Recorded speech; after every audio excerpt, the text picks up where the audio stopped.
हर साल की तरह अक्टूबर के महीने में एयर क्वालिटी यानी कि खराब हवा को लेकर के खबरें आने लगी हैं कि देश में वायु प्रदूषण बढ़ रहा है। कई लोगों ने इस पे ये भी कारण दिया कि हाल में दिवाली मनाई गई थी, इस वजह से एयर क्वालिटी खराब हुई है क्योंकि पटाखे वगैरह फोड़े गए हैं। तो क्या यही एक कारण है या और भी कारण है? दूसरी बात यह कि एयर क्वालिटी खराब हुई है, इसका पता कैसे चलता है? इसके लिए होता है एयर क्वालिटी इंडेक्स। तो ये एयर क्वालिटी इंडेक्स होता क्या है, इसमें क्या मापा जाता है और मापने के बाद पता कैसे चलता है, क्या उसमें नंबर दिए जाते हैं जिससे पता चलता है कि यहाँ की वायु ज्यादा खराब है, यहाँ की कम खराब है? इन्हीं सारी बातों को समझेंगे। नमस्कार साथियों, करंट न्यूज में आपका स्वागत है।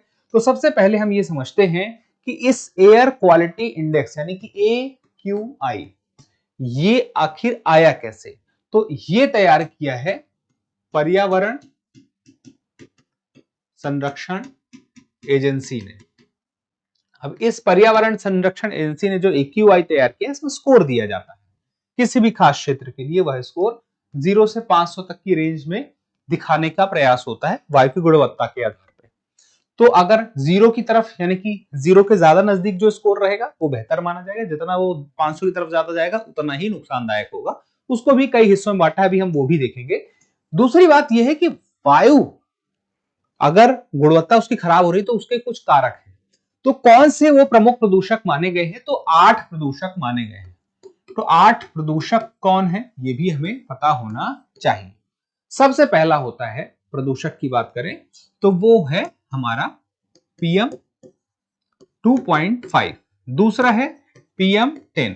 इसका मतलब क्या हुआ कि particulate matter 2.5, particulate matter 10। Particulate matter 2.5 का मतलब ये हुआ कि 2.5 माइक्रोमीटर या माइक्रोन किसी कण का जब व्यास होगा, और ये इतना व्यास है कि वो आपको सामान्य आंखों से दिखाई नहीं देगा, माइक्रोस्कोप से देखना पड़ेगा। आमतौर पर जो बड़े बड़े कंस्ट्रक्शन के काम होते हैं, आप बहुत उसके आसपास धूल वगैरह देखते हैं, जितना दिखता है उससे भी ज्यादा महीन कण होते हैं।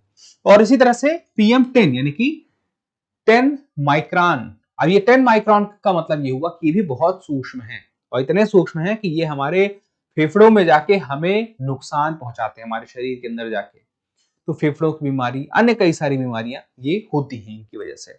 इसके अलावा दो तो ये हो गए, इसके अलावा सल्फर डाइऑक्साइड हो गया, ये भी नुकसान पहुंचाता है। गाड़ियों के धुएं से, कारखानों से, अन्य कई जगहों से सल्फर डाइऑक्साइड निकलता है। उसके अलावा अगर हम बात करें, चौथा सल्फर डाइऑक्साइड के अलावा अगर हम देखें तो नाइट्रोजन डाइऑक्साइड। अब नाइट्रोजन की बात करें तो ये भी हवा में क्या करेगा, अन्य कई नाइट्रोजन गैसों के साथ में मिलकर के ऐसी स्थिति निर्मित करेगा कि ये हमारे शरीर में पहुंच के हमें नुकसान पहुंचाएंगे। फिर उसके बाद आता है कार्बन मोनोऑक्साइड।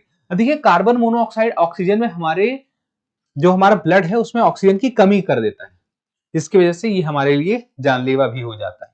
इसके अलावा अगर हम देखें तो अमोनिया भी है। अमोनिया के अलावा अगर आप देखें तो सीसा भी मिलेगा। सीसा ये भी नुकसानदायक होता है। सीसा गुर्दे, तंत्रिका तंत्र, इन सबको खराब करता है। उसके अलावा एक है ओजोन। ओजोन, अब आप ओजोन सोचिए, ओजोन वो है जो O3 जिसको हम कहते हैं, समताप मंडल में जब वो रहती है तो पराबैंगनी किरणों से हमें बचाती है, जो ऊपर से सूर्य के प्रकाश के साथ आ रही है। लेकिन वही जब नीचे है तो वो क्या कर रही है, वह नुकसान पहुंचा रही है। तो यहां पे ये वो कारक हैं, प्रदूषक हैं, और इनको नाप करके ये AQI स्कोर दिया जाता है 0 से 500 तक का। तो 0 से 500 तक का यह जो स्कोर दिया जाता है, इसके आधार पर तय होता है कि आखिर कितना नुकसानदायक है। जैसे 0 से 50 है तो यहां का कहने का मतलब है हवा ठीक है। उसके बाद 51 से 100 है यानी कि हवा सेटिस्फैक्टरी है, यहां भी चल जाएगा। बहुत हल्का फुल्का प्रॉब्लम हो सकता है, यानी कि वो भी माइनर की तरह। अदरवाइज 101 से 200 जाते हैं तो यहाँ पे मॉडरेट प्रॉब्लम शुरू हो जाती है, यानी कि अगर किसी व्यक्ति को लंग्स की, अस्थमा या हार्ट की प्रॉब्लम है तो उनको थोड़ी सी यहाँ पे दिक्कत हो सकती है। और उसके बाद हम मॉडरेट से आगे जाते हैं, 201 से 300 एयर क्वालिटी जाती है तो पुअर हो जाता है, और पुअर होते ही सांस लेने में दिक्कत हो जाती है। लोगों को बाद में और भी समस्या बढ़ने की समस्याएं बन जाती हैं। आंखों में जलन वगैरह होने लगती है। फिर 300 से 1 से 400 जाएंगे तो वेरी पुअर हो जाएगा, यहाँ पे रेसिप्रोकेटरी इलनेस हो सकती है आगे चल के, लगातार अगर लंबे समय तक ऐसा ही एक्सपोजर रहता रहा, इसी हवा में व्यक्ति रहा तो। और 401 से 500 सीवर, मतलब सबसे खराब स्थिति यहाँ पे हो जाती है। तो यहाँ पे इंसान के स्वास्थ्य के लिए सबसे ज्यादा नुकसान इस स्थिति में होगा अगर हवा इतनी खराब। अगर आप देखें तो यहाँ पे कलर भी चेंज हो रहे हैं, ग्रीन से हम देखें तो ग्रीन से हम फिर येलो तक पहुंचते हैं तो मॉडरेट होते हैं, फिर उसके बाद हम रेड होना शुरू होते हैं तो यहाँ पे सीवर में जाके एकदम गहरा लाल हो जाता है। तो यहाँ पे देखिए इनको कलर कोड भी दिया गया है, रिमार्क भी दी गई है, उसका AQI स्कोर भी बताया गया है और क्या स्थिति बनेगी ये भी पता चलता है। यहाँ पे अब सवाल है कि ये AQI स्कोर निकालने के लिए क्या किया जाता है, तो उसके लिए एक प्रॉपर स्टेशन होता है, वह उस खास क्षेत्र की गुणवत्ता देखता है, पता करता है।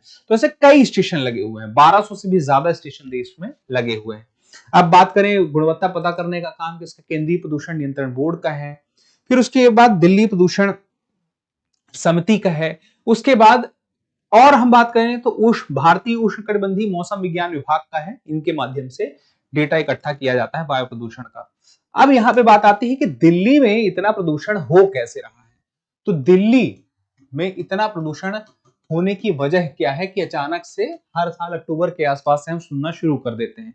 देखिए मौसम अभी बदल रहा है तो तापमान में परिवर्तन देखने को मिल रहा है। परिवर्तन भी कैसा है, तापमान कम हो रहा है। तो तापमान जब कम होता है तो यहाँ पे जो बहुत सारे ये प्रदूषक हैं, जिन प्रदूषकों की हमने बात की, ये कम तापमान या नमी की वजह से नीचे ज्यादा रह जाते हैं, जहां पे इंसानों की आबादी ज्यादा है तो वो नुकसान पहुंचाता है। फिर उसके बाद अगर हम देखें एक तो एक कारण है पराली का भी। पराली दहन भी यही महीने होते हैं जिस दौरान अक्टूबर नवंबर में ये पराली दहन दिल्ली और उसके आसपास के राज्यों में देखने को मिल जाता है, जिसकी वजह से प्रदूषण बढ़ता है। यही गैसें जो प्रदूषक हैं, यही सल्फर डाइऑक्साइड है, नाइट्रोजन ऑक्साइड है, ये कार्बन मोनोऑक्साइड, ये सब कुछ यहाँ से होते हुए इन्हीं पराली दहन के माध्यम से ये प्रदूषक दिल्ली NCR क्षेत्र में भी पहुंचते हैं, बाकी क्षेत्रों में पहुंचते हैं जहां पे वो AQI खराब है। जिस क्षेत्र में AQI खराब है मतलब वही 8 प्रदूषक हैं जो वहां पहुंच रहे होंगे या जिनकी मात्रा ज्यादा हो गई होगी, क्योंकि और भी गैसें हैं लेकिन उनकी तुलना में ये ज्यादा बढ़ गए हैं। अब यहाँ पे पराली दहन के अलावा जैसे गाड़ियां भी बहुत ज्यादा है, तो गाड़ियों से भी जो धुआं निकल रहा है वो भी एक कारण है। कारखाने आसपास के क्षेत्रों में जो है, कारखानों से भी प्रदूषण हो रहा है, कई गैसें निकल रही हैं। सल्फर डाइऑक्साइड की अगर हम जैसे बात करें वो वहां से निकल रही है, अन्य कई गैसें हैं वो भी निकल रही हैं। अब यहाँ पे बात आती है कि कारण एक से ज्यादा है, तापमान में परिवर्तन देखने को मिलता है, नमी ज्यादा आ जाती है, उसके बाद पराली एक वजह है, गाड़ी है, कारखाने हैं, और भी कई कारण हैं जिसकी वजह से हम, जैसे कि कई लोग ऐसे हैं दिल्ली के आसपास के क्षेत्रों में जहां पे ईंधन के रूप में कोयले का इस्तेमाल कर रहे हैं, तो वो भी नुकसानदायक है। उसकी वजह से भी हम कहते हैं कि एक प्रदूषक बढ़ जाता है। तो इतने सारे अगर कारण हैं तो कोई एक कारण नहीं। अब दिवाली का भी एक कारण यहाँ पे इसलिए हो जाता है, जैसे कि अगर हम बात करें कि ग्रीन क्रैकर, तो ग्रीन क्रैकर से पूरी तरह से प्रदूषण मुक्त विस्फोट होगा ऐसा नहीं है, उससे भी प्रदूषण होगा, बस ये रहता है कि कुछ मात्रा में प्रदूषण कम हो जाता है। तो कितनी मात्रा में उसका उपयोग हो रहा है, कितने लंबे समय के लिए हो रहा है, और ये कितने लंबे समय तक इसका असर रहेगा। कुछ प्रदूषण के कारण ऐसे हैं जिनका असर लंबे समय तक रहेगा, कुछ का कारण ऐसा है जिसका कम समय तक के लिए रहेगा। तो उन सारे कारणों को हमें देखना पड़ेगा, जानना पड़ेगा, और किसी एक कारण पे ही सारी जिम्मेदारी नहीं सौंपनी होगी। तो ये मुख्य बातें थी जो आपको पता होनी चाहिए। एक छोटा सा सवाल है आपके लिए, सवाल देखिए, वायु गुणवत्ता सूचकांक AQI निर्धारित करने के लिए निम्नलिखित में से कौन कौन से प्रदूषक शामिल किए जाते हैं। पहला है सल्फर डाइऑक्साइड SO2, दूसरा है नाइट्रोजन डाइऑक्साइड, फिर है पार्टिकुलेट मैटर, फिर है कार्बन मोनोऑक्साइड, अमोनिया, सीसा, ओजोन। अब ये 7 आपने देख लिए, अब आपको बताना है सही उत्तर चुन के इनमें से कौन कौन से हैं जो कि हम प्रदूषक शामिल किए जाते हैं AQI को निर्धारित करने में। केवल 1 2 3 4, बी है केवल 1 2 3 4 7, सी है 1 2 3 4 5 6 7, और डी है केवल 1 3 5 और 7। तो इस सवाल का जवाब जरूर दीजिएगा, क्योंकि जब आप जवाब देते हैं तो हमें और बेहतर करने की प्रेरणा मिलती है। फिलहाल के लिए इतना ही, मिलते हैं अगले सेशन में, तब तक के लिए स्वस्थ रहें, मस्त रहें, पढ़ते रहें। धन्यवाद। अब एग्जाम की तैयारी को और बेहतर करने के लिए हमारे चैनल को लाइक, शेयर और सब्सक्राइब करना ना भूलें।